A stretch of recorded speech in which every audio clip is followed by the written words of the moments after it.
오늘 우리에게 주시는 하나님의 말씀은 요한복음 1장 43절에서 51절 말씀입니다. 다음 날 예수께서 갈릴리로 떠나려고 하셨다. 그때 빌립을 만나서 말씀하셨다. 나를 따라오너라. 빌립은 베세다 출신으로 안드레와 베드로와 한 고향 사람이었다. 빌립이 나다나엘을 만나서 말하였다. 모세가 율법책에 기록하였고 또 예언자들이 기록한 그분을 우리가 만났습니다. 그분은 나사렛 출신으로 요셉의 아들 예수입니다. 나다나엘이 그에게 말하였다. 나사렛에서 무슨 선한 것이 나올 수 있겠소? 빌립이 그에게 말하였다. 와서 보시오.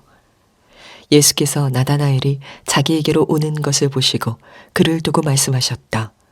보아라, 저 사람이야말로 참으로 이스라엘 사람이다. 그에게는 거짓이 없다. 나다나엘이 예수께 물었다. 어떻게 나를 아십니까? 예수께서 대답하셨다.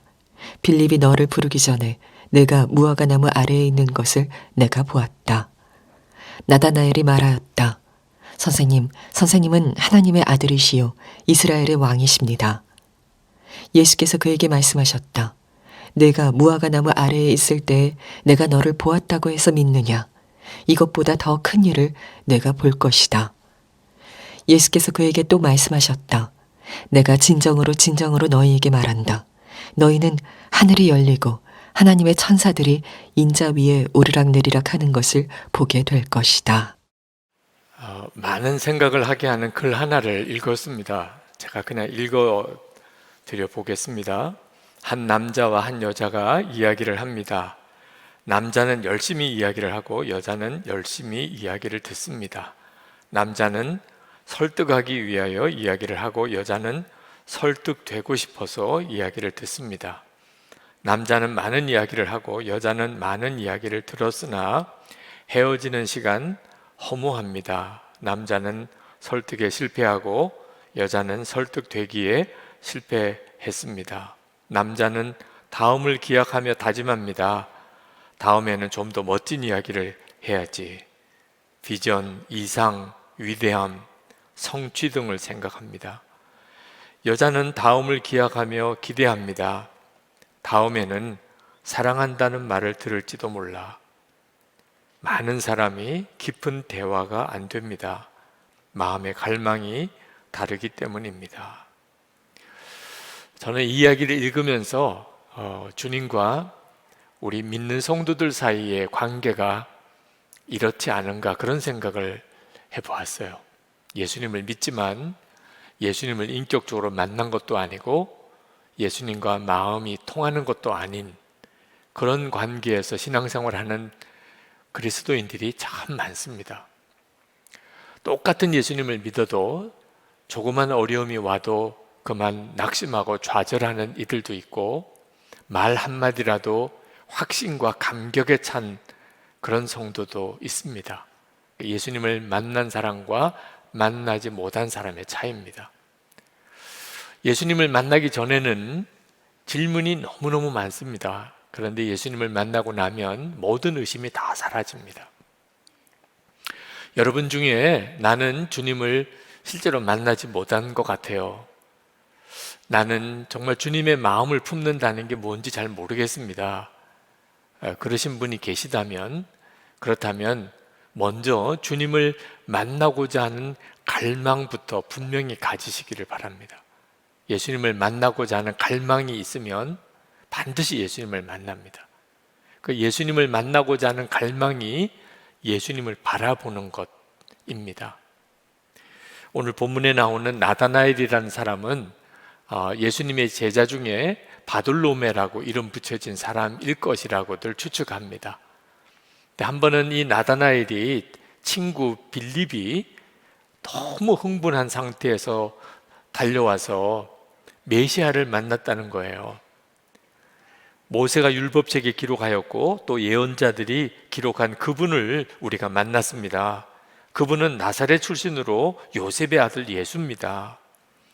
나다나엘이 그 빌립의 말을 듣고 너무 어이가 없었어요. 그래서 나사렛에서 무슨 선한 것이 나올 수 있겠소? 이렇게 대답을 했습니다. 실제로 나다나엘이 이런 반응을 보인 것은 지극히 정상적인 것입니다. 왜냐하면 나사렛에서 메시아가 나실 거라는 예언이 없으니까요. 그리고 나사렛은 이스라엘의 변방으로 이방인들이 많이 사는 지역이었고, 전통 유대 율법주의자들은 이 나사렛을 경멸하는 지역이었습니다. 그런데 나사렛 사람이 메시아라니 말도 안 되는 거죠. 그러나 나다나엘이 몰랐던 것은 미가서 예언대로 예수님은 베들레헴에서 태어나셨고, 헤롯 왕이 죽이려고 하니까 급히 애굽으로 피신하였다가 돌아와서 나사렛에서 살았기 때문에 나사렛 사람이라 이런 이름이 붙여진 것뿐인 것을 나다나엘이 몰랐던 거죠. 그러니까 나다나엘은 예수님에 대해서 처음 인상도 또 마음도 사실 썩 내키지 않았지만, 친구인 빌립이 워낙 강권하니까 와서 보라고, 그래서 이제 빌립을 따라서 예수님을 만나게 됩니다. 근데 예수님을 만날 때 예수님께서 나다나엘을 보시고 말씀을 하시기를, 보아라, 저 사람이야말로 참으로 이스라엘 사람이다. 그에게는 거짓이 없다. 그 말씀을 하시는데, 이 말씀은 정말 놀라운 칭찬입니다. 당시 이스라엘 사람들은 하나님의 선민이라는 자부심만 있었지 실제로는 가식적이고 외식적인 신앙생활을 하고 있었거든요. 그런데 나다나엘에게 거짓이 없는 사람이라, 이건 정말 최고의 칭찬이죠. 그래서 나다나엘이 나를 도대체 어떻게 아신다고 그런 말씀을 하시느냐, 그렇게 되묻습니다. 나를 어떻게 아십니까? 그랬더니 예수님께서 나다나엘에게 깜짝 놀라는 말씀을 하시는데, 빌립이 너를 부르기 전에 내가 무화과 나무 아래 있는 것을 내가 보았다는 거예요. 이 말씀에 나다나엘이 확 꺾어집니다. 그리고는 메시아라는 신앙 고백을 해요. 선생님은 하나님의 아들이시오 이스라엘의 왕이십니다. 어떻게 나다나엘이 예수님에 대해서 영 신통치 않게 생각하다가 갑자기 예수님이 메시아라고 이런 믿음을 가지게 되었을까요? 예수님이 자기의 마음 중심까지 아신다는 것을 그가 깨달았기 때문입니다. 이 무화과 나무 아래 있을 때 보았다는 말은 이스라엘의 그 지역 기후를 알아야 이해가 되는 말씀인데, 이스라엘은 대단히 더운 나라입니다. 그런데 습기가 별로 없는 건조한 날씨이기 때문에 그늘에만 들어가도 시원해요. 그래서 유대인들이 말씀을 보고 기도하는 시간에 주로 이 나무 그늘 아래 있습니다. 나무 그늘 아래 있었다는 말은 말씀을 보고 기도하고 있었다, 그런 뜻이죠.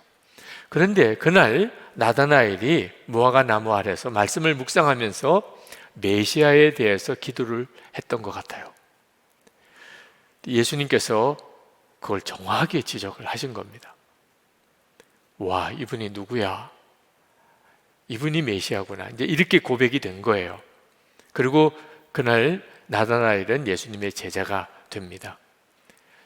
예수님에 대한 이 갈망, 메시아에 대한 갈망이죠. 이 갈망이 있으니까 예수님이 메시아인 것을 알게 된 거예요.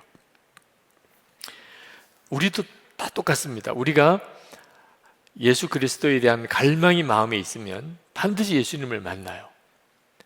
안드레도 그랬습니다. 안드레가 원래 세례 요한의 제자였는데, 세례 요한이 예수님을 향하여 보라, 세상 죄를 지고 가는 하나님의 어린 양이로다, 이렇게 하는 말을 듣고, 아, 이분이 메시아시구나. 그래서 예수님을 따라가요. 예수님께서 안드레가 이렇게 따라오는 것을 보시고 물었습니다. 너희는 무엇을 찾고 있느냐?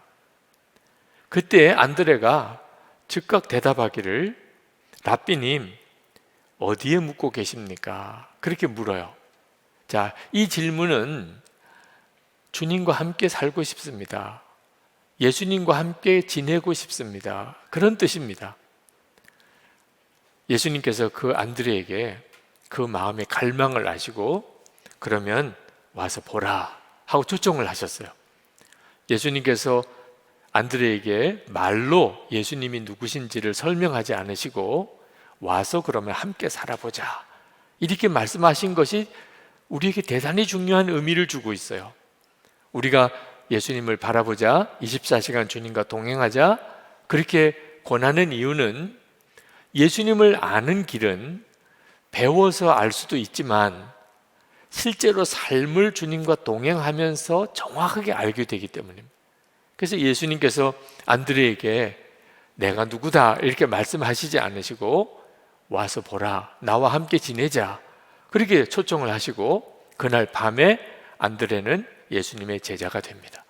주님과 함께 지내보니까 뭐라고 설명할 수 없는 확신이 오는 거예요. 그래서 사촌인 베드로를 예수님에게로 인도하는 역할을 하게도 됩니다. 자, 안드레도 그랬고 나타나엘도 그랬고요.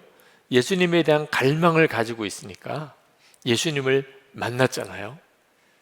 우리 모두가 다 그렇습니다. 근데 그러면 여러분들에게 이런 질문이 생기실 거예요. 아니, 안드레나 나다나엘 같은 사람은 예수님의 제자였고 그 2000년 전에 예수님과 실제로 함께 있었고 예수님이 그들을 택하신 사람이니까 예수님을 그렇게 만난 거지, 그런 특별한 케이스인 두 사람을 가지고 모든 그리스도인들도 다 그렇다고 일반화하는 것은 너무 심하잖아요. 내가 어떻게 안드레나 또는 니고데모 같이 될 수 있겠습니까? 나다나엘처럼 그렇게 될 수 있겠습니까? 그런 질문을 하실 수도 있어요. 저도 솔직히 그런 마음이었어요. 그렇게 예수님을 만나는 것이 간단하게 되는 일이 아니잖아. 갈망이 있어도 예수님을 못 만난 사람이 많다는 생각이 들었어요. 여러분 중에도 지금도 아마 그런 분들이 있으실 겁니다. 근데 여러분, 정말 분명히 알아야 합니다. 우리에게 주신 은혜가 이 안드레나 나다나엘에게 주어진 은혜보다 훨씬 크다는 거예요. 비교할 수 없이 큽니다. 아니, 안드레나 나다나엘 같은 사람은 예수님 당대 때 함께 있었기 때문에 주님을 만났고, 여러분, 우리는 더 놀라운 은혜를 받고 있다는 것을 알아야 돼요.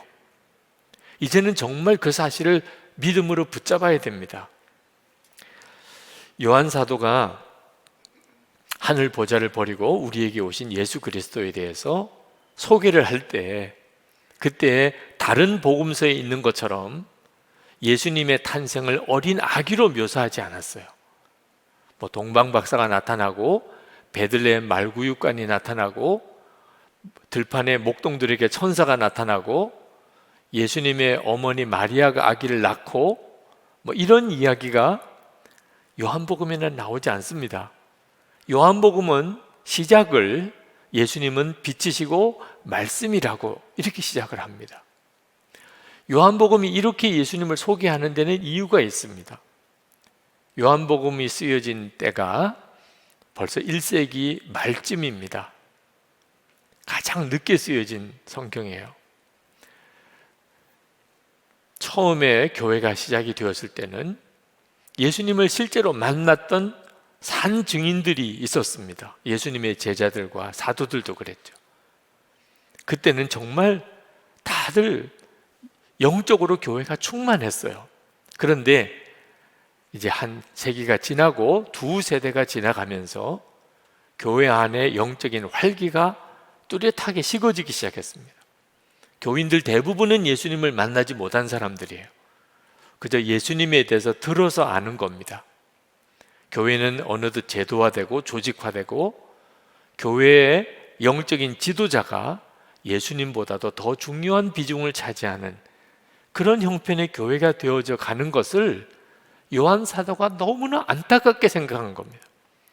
그래서 요한 사도가 요한복음을 쓴 거예요. 그래서 요한 사도는 요한복음을 쓰면서 지금도 모든 그리스도인들은 예수님을 만날 수 있고 만나야 되고, 또 교회는 주님이 함께 계시는 공동체다. 그래서 예수님을 소개할 때 아기 예수로 소개하지 않고 예수님은 말씀이고 빛이라고 소개한 거예요. 우리 모두가 다 지금도 예수님이 우리와 함께 계시는 것을 아기 예수로 만나지 않습니다. 그럴 수가 없죠. 그런데 말씀으로 빛으로 지금 우리와 함께 계시는 예수님을 우리 모두가 다 만나게 돼요.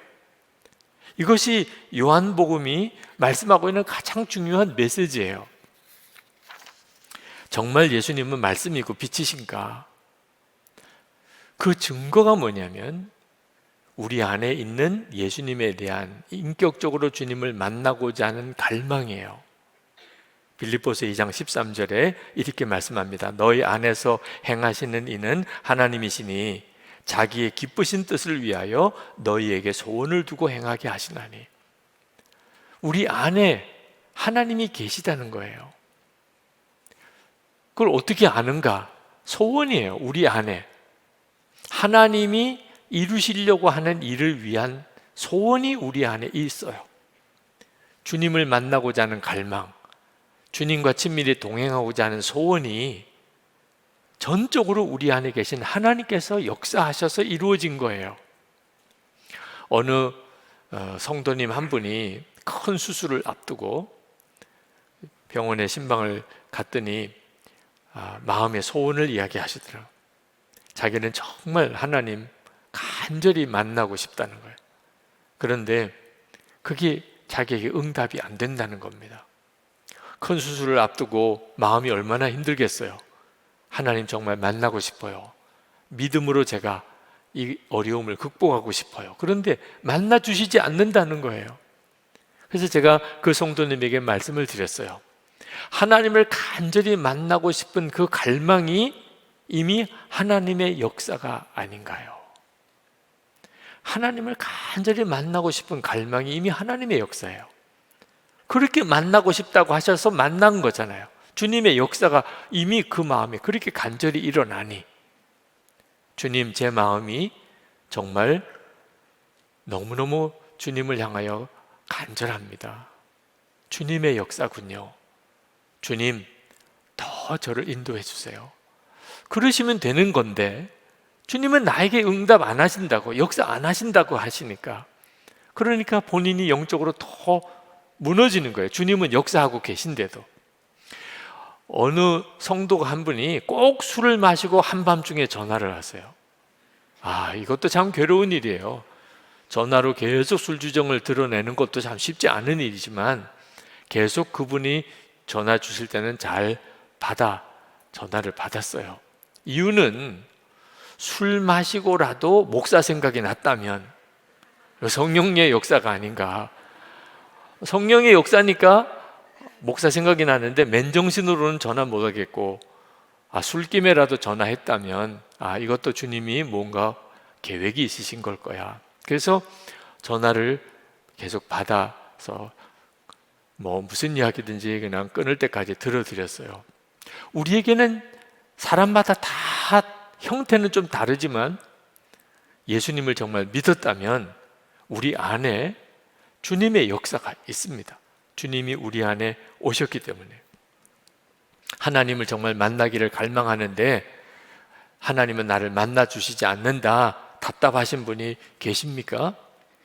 그렇다면 여러분 안에 하나님을 향한 갈망은 있는지, 만약에 있다면 그것이 너무나 놀라운 하나님의 역사라는 것을 분명하게 믿으셔야 돼요. 물론 우리 안에 하나님을 향한 갈망, 주님을 만나고자 하는 갈망만 있는 건 아닙니다. 육신의 갈망, 세상적인 갈망도 함께 있어요. 그렇지만 하나님의 갈망이 있다는 사실만큼은 너무나도 분명한 거잖아요. 문제는 내가 어떤 갈망을 붙잡는가 하는 거죠. 많은 성도들이 영적인 갈망을 가지고 있습니다. 말씀을 더 보아야 되겠다, 그런 생각조차 없는 분은 없을 거예요. 내가 기도를 더 해야지. 내가 진짜 주님을 정말 만났으면 좋겠어. 나도 주님과 친밀히 동행하는 그런 삶을 살고 싶어. 나도 정말 사랑하고 싶어. 성령 충만함이라는 게 나에게도 좀 임했으면 좋겠어. 그런 마음들이 다 있으세요. 근데 동시에 또 하나, 세상 갈망, 돈에 대한 욕심, 성공하고 싶은 그런 갈망도 있어요. 문제는 뭘 붙잡느냐 하는 거죠. 마태복음 19장에 보면 부자 청년이 예수님께 와서 영생에 대해서 묻습니다. 그 영생의 갈망이 있다는 거죠. 예수님께서 그 부자 청년에게 말씀하셨어요. 그렇다면 내 가진 재산을 다 가난한 사람에게 나눠주고 나를 따르라. 그러면 하늘에서 내 상이 클 것이라. 그때 그 청년이 근심하며 돌아갔다 그랬어요. 그 청년에게는 분명히 영생에 대한 갈망이 있었는데 돈에 대한 갈망, 재산에 대한 갈망이 훨씬 컸어요. 그래서 다 잃어버린 거죠. 그 부자 청년이 재산은 지켰을까요? 죽으면 그 재산이 다 어디 갑니까? 결국은 다 잃어버린 거죠. 우리도 똑같아요. 우리에게 있어서 문제는 주님이 역사를 안 해주셔서 문제가 아닙니다. 주님이 역사를 안 해주신 사람은 오늘 이 예배 드리지도 않고 예배 영상으로 참여하지도 않아요. 주님이 역사하시니까 오늘 나도 여기에 온 거고 말씀을 듣는 거예요. 문제는 내가 실제로 붙잡고 사는 것은 뭐냐 하는 겁니다. 예수님께서 나다나엘이 무화과 나무 아래서 메시아를 묵상하고 있었던 것을 보셨다고 말씀을 했습니다. 우리가 갈망하는 것도 주님은 아세요. 여러분이 주님 앞에 서면 주님은 여러분에게 무엇이라고 말할까요? 나는 내가 술집에 있는 것을 보았다. 나는 내가 인터넷을 눈이 빠지라고 쳐다보는 것을 보았다. 혹시 그렇게 말씀하지는 않으실까요? 결국 우리가 갈망하는 대로 사는 거예요. 내가 갈망하는 것을 붙잡고 사는 거예요.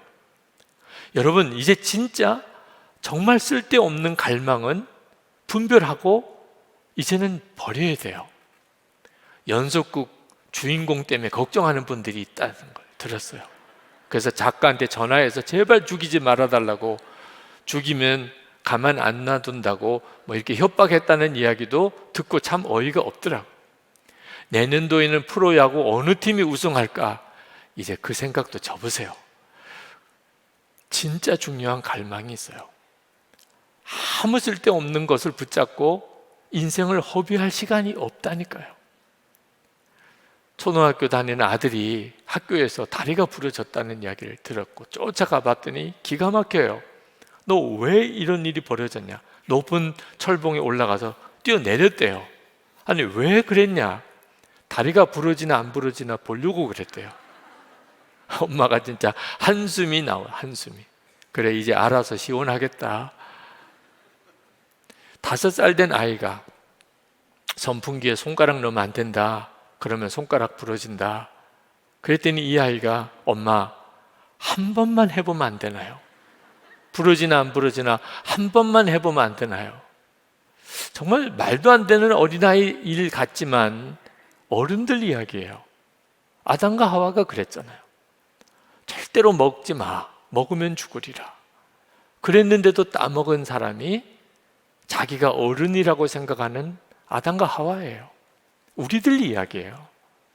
참 어리석은 갈망을 그걸 놓지 못해요. 그걸 붙잡고 있으니까 우리의 삶이 다 망가지는 건데도 내 안에 이미 주님이 오셔서 주님에 대한 갈망이 내 속에 있음에도 불구하고 여전히 세상 갈망, 돈, 명예, 성공 이거 붙잡고 사는 이들이 있어요. 예수님께서 내 마음에 계시다는 확신이 없으니까, 그러니까 방황하는 거예요. 여전히 나는 죽었습니다. 예수님 내 생명이십니다. 이 고백이 항상 분명하지 않으니까 답이 없는 싸움을 계속 싸우는 거예요. 여러분, 정말 갈망을 가지고 우리가 살아야 할 게 뭡니까? 예수님 정말 내 마음에 계십니까? 그렇다면 저 정말 주님을 분명히 만나고 싶습니다. 주님과 친밀히 동행하게 사는 것은 어떻게 사는 겁니까? 주님이 제 안에 계시다면 주님과 친밀히 동행해야지요. 나는 죽고 예수로 산다는 것은 도대체 어떻게 사는 걸 말하는 겁니까? 여러분이 정말 갈망하면 주님 만나요. 이건 정말 놀라운 일이에요. 하나님께서 나다나엘 이야기를 왜 기록하셨을까요? 그 나다나엘이라는 사람, 그런 사람이 있었다는 것을 말씀하려고 우리에게 기록하셨을까요? 그렇다면 나다나엘 이야기를 읽거나 안 읽거나 우리의 인생에 무슨 차이가 있겠어요? 우리 이야기니까 기록하신 거예요. 나다나엘 이야기를 통하여 안드레를 통해서 주님을 정말 갈망하고 있으면 주님을 만난다는 거예요. 우리는 나다나엘이나 안드레보다도 훨씬 놀라운 은혜 속에 사는 사람들입니다. 야곱이 아버지를 속이고 그리고 형 에서의 장자권을 뺏었어요. 그리고는 쫓겨나서 도망가야 되는 신세가 됐습니다. 베델 들판에서 혼자 밤에 잠을 자야 되는데 그때 하나님을 만났어요. 하늘 보좌가 열리고 그리고 하나님을 만났습니다. 사닥다리가 내려와서 천사들이 내리락 오르락 하는 것을 보았어요. 그리고 야곱이 기절초풍하는 줄 알았어요. 왜? 그 들판이 하나님을 만날 장소라고 생각도 못했거든요. 자기는 혼자고 버려지고 정말 짐승들이 돌아다니는 들판에서 어떻게 될지 모르는 두려운 형편에 있다고만 생각했어요. 근데 여기가 하나님의 성전이구나. 창세기 28장 16절에 여호와께서 과연 여기 계시거늘 내가 알지 못하였도다. 두렵도다. 이곳이요 이것은 다름 아닌 하나님의 집이요 이는 하늘의 문이로다. 여러분, 야곱의 이 체험이 그대로 지금 우리의 체험이잖아요. 여러분, 지금 여러분 안에 역사하시는 주님에 대한 분명한 느낌이 들지 않습니까? 오늘 교회 올 때만 해도 주님이 내 안에 계시다. 내가 주님과 지금 함께 동행하고 있다. 전혀 그런 느낌 없었잖아요. 그런 분들이 계실 거예요. 그런데 지금 30분도 안 되는 짧은 설교 시간에 지금 현재 여러분의 마음의 느낌이 뭡니까? 주님이 정말 내 안에도 계시네. 그렇지 않으면 여기 있는 것 자체가 이해가 안 되잖아요. 설명할 수가 없잖아요. 물론 그것이 아주 작은 것이라고 생각될 수도 있어요. 그런데 여러분, 여인의 태중에 아기가 잉태되었을 때 임신입니다. 그것으로 집안이 다 뒤집어지잖아요. 임신했대. 그 아기가 사실 정말 우리 눈으로 그 아기의 존재를 알기가 쉽지 않을 정도로 그렇게 작아도요, 한 생명이잖아요. 우리 안에 오신 주님이 내게 아주 강하게 역사하시냐, 작게 역사하시느냐, 그것보다 더 중요한 것은 진짜 주님이 내 안에 역사하고 계시냐 아니냐 하는 거죠. 새끼라도 호랑이는 호랑이잖아요. 작은 열매라도 사과는 사과잖아요. 주님이시구나. 안드레나 나다나엘이 누리지 못했던 은혜예요. 내 안에 주님이 이미 오셔서 내게 계속해서 역사하고 계세요. 주님을 향한 갈망, 주님과 동행하고자 하는 간절한 소원을 우리 가운데 주시고 계시잖아요. 여러분이 이 갈망을 붙잡으면 그럼 반드시 주님을 만납니다. 주님을 만나는 정도가 아니고 삶 전체가 달라져요. 나다나엘을 만나주신 주님이 나다나엘에게 말씀하셨어요. 50절에 내가 무화과 나무 아래 있을 때 내가 너를 보았다고 해서 믿느냐? 이것보다 더 큰 일을 내가 볼 것이다. 51절에 내가 진정으로 너에게 말한다. 너희는 하늘이 열리고 하나님의 천사들이 인자 위에 오르락 내리락 하는 것을 보게 될 것이다. 실제로 이제부터 나다나엘의 삶은 정말 놀라운 예수님의 제자의 삶을 살아갑니다. 안드레가 베드로를 인도해 왔을 때 예수님은 베드로에게 말씀하셨어요. 너는 요한의 아들 시몬이로구나. 앞으로는 너를 게바라고 부르겠다. 게바는 베드로 곧 바위라는 말이다. 베드로는 그때 순간만 놓고 보면 정말 지극히 평범한 어부예요. 그런데 예수 그리스도 안에서 베드로의 인생은 완전히 바뀌죠. 위대한 사도가 됩니다. 우리가 예수님을 왜 만나기를 그렇게 갈망하는 거죠? 예수님 안에서의 인생과 예수님 밖에서의 삶이 너무 다르기 때문에요. 예수 그리스도께서 이미 내 안에 계시다는 것은 엄청난 사건이에요. 정말 놀라운 일이에요. 나다나엘 이야기는 곧 내 이야기인 거예요. 여러분 안에 주님을 향한 갈망을 온전히 붙잡으시기 바랍니다. 주님, 전 정말 주님만 따라 살고 싶습니다. 주님과 동행하는 삶을 살고, 그리고 예수 그리스도에 대한 완전한 믿음의 눈이 열리기를 원합니다. 그게 내가 사는 길이고, 가족이 사는 길이고, 교회가 살고 나라가 사는 길입니다.